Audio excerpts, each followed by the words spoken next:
Hey everyone, D3 here from BrightIdeaScouting.com. It's another scouting on the farm.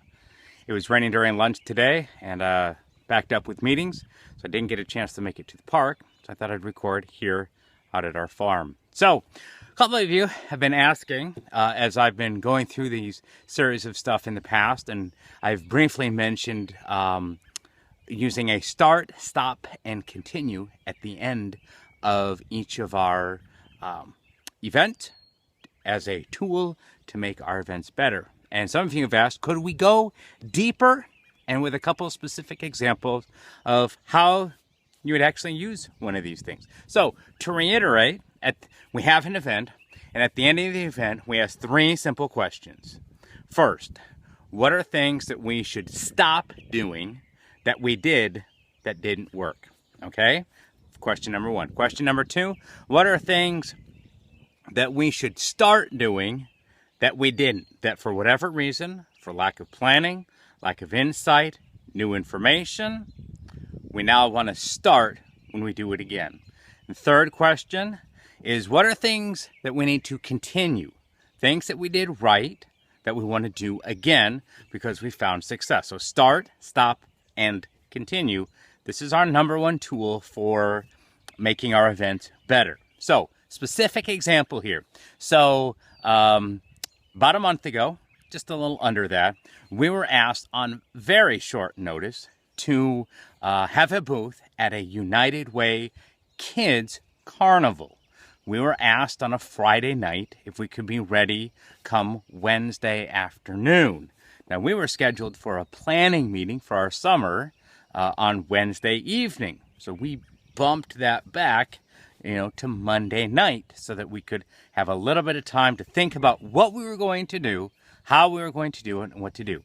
Now, we knew up front, this short notice, we're going to just have to scrape together resources that we have and put something together, not knowing what the carnival was, who was going to be there, what it was even going to be like, or anything, because we couldn't get any answers. All we knew was 500 kids, first through fifth grade, were going to be showing up expecting some sort of fun, some sort of reward, and we'd be given maybe 30 seconds to tell them about scouts and stuff like that. So we put together a little informational booth. Showed a bunch of pictures of stuff that we've got. We had Pinewood Derby cars, rain gutter regatta. One of our den leaders brought a knot tying station, which is wicked cool in that. And just tried to pull together everything that we do for scouting. And our little game, because we didn't have time to put too much together, was Frisbee golf. We had a couple Frisbee golf baskets and just see how far kids could shoot it in the basket, get a treat. Okay? Pretty simple, pretty easy, allowed us to talk to there. As a success, we recruited 3 kids. Hey. So for lack of planning and stuff like that, I think we did really good. We weren't anticipating recruiting anyone. We're just trying to get our name out there, promote, Cub Scouts, and go from there. So, how did we do? Okay, what did we do afterwards? Because we knew this was not going to be perfect. We knew we weren't going to have a slam dunk like we do for other events and stuff. So, first of all, things that we should stop doing. Second of all, first thing that we tried to do was just stop trying to tell the whole story of scouting, who the leaders are, stuff like that. Really depended as to who was there. Talking at the given time, because we had like 3.5 hours, I think, for this whole thing. So we said we need to stop changing the story around depending as to who's there. Okay? That was the first stop. Second stop, okay? Making it hard to read the booth. We got placed in the middle. So everyone's walking around our booth, where other booths were on the edges. You could kind of control flow. We were having kids coming at us from everywhere. So we said we need to stop being in the middle. But at the same time, we, thought, hey, it was kind of cool. Everyone was walking around us, but really hard to control who's throwing the Frisbee, who's doing what, whose parents are where, parents were all over. They're on both sides of us. Kids were all over. So we said we have to stop being in the middle of this room. All right? So things that we need to start. Next year, we're going to start planning for this thing 2 months in advance. Another start, we're going to bring the Pinewood Derby track. And we're just going to bring blank cars, as well as a couple of our past cars, and just let the kids race. And what we found works from talking with other booths is when you're going to do events like that, even this little mini events, have a scheduled time and post the scheduled time in that. So we said we're going to start by getting our booth against the wall. We're going to start by bringing a Pinewood Derby track and stuff. We're going to start by setting set times and say 10 minutes. Every 10 minutes, we're going to do that. And then we're going to have a race. And our track is one of the metal tracks. We've got 4 things. We said we'll kind of do like 4 different races in that 10-minute period with 4 kids. And they can cheer on their friends. Hey, bring your friends. Cheer them on and stuff like that. So we're going to try that. Start by having a sign-up form so we can get them information, so we can email them our weekly emails that we do. Even during the summer, we send a weekly email. And then also start by having our summer calendar and fall registration dates on a brochure that we can just hand to everyone. One sheet that has, here's what we're doing in the summer, and here's when our fall sign-up is, if your boy's interested. So we had none of that ready because we were just literally scraping for time on top of everything else. So a lot of things that as you guys are hearing this, you're like, hey, we could have done that. Yeah, we could have too if we had more time. And then continue.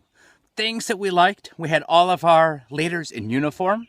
And we were, being in the middle, we were visible. Everybody liked seeing us in uniform, would come up. Their sons were in Scouts. Their kids were in Scouts years ago. Some of them are like, I'm in Scouts, but on the other side of town or in another town. So we're certainly going to continue wearing our uniforms. We're going to continue handing out easy treats. We did like Tootsie Rolls, Twizzlers, stuff like that, because everyone wants something quick. Because we noticed that other booths were having a hard time handing stuff out. They kind of got too elaborate, and then you got kids stacking up. Remember, we got like 500 plus kids showing up, and they kind of come in a line, and they kind of do a booth, get a prize, next booth, do a booth, get a prize, next one, and it's crazy and stuff. So we're going to continue simple treats that we can just, here you go, and stuff like that, get them in. So there's a specific example of using a start, stop, and continue to help make your event. We do this for every event.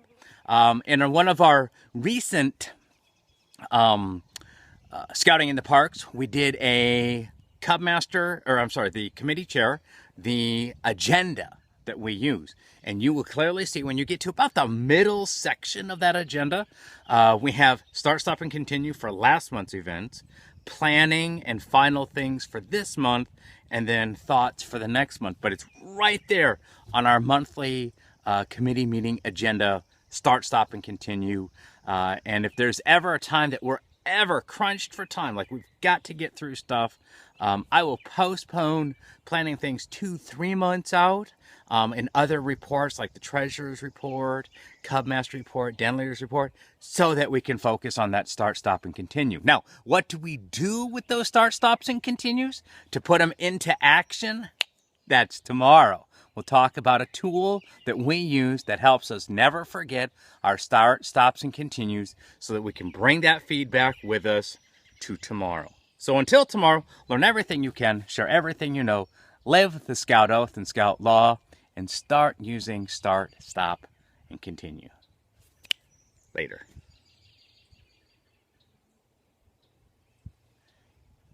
Later. I just realized that I wore a green shirt with a green background and everything's green. So it's kind of crazy. Stop wearing green. Wear my red shirt next time. Unless I'm in Star Trek.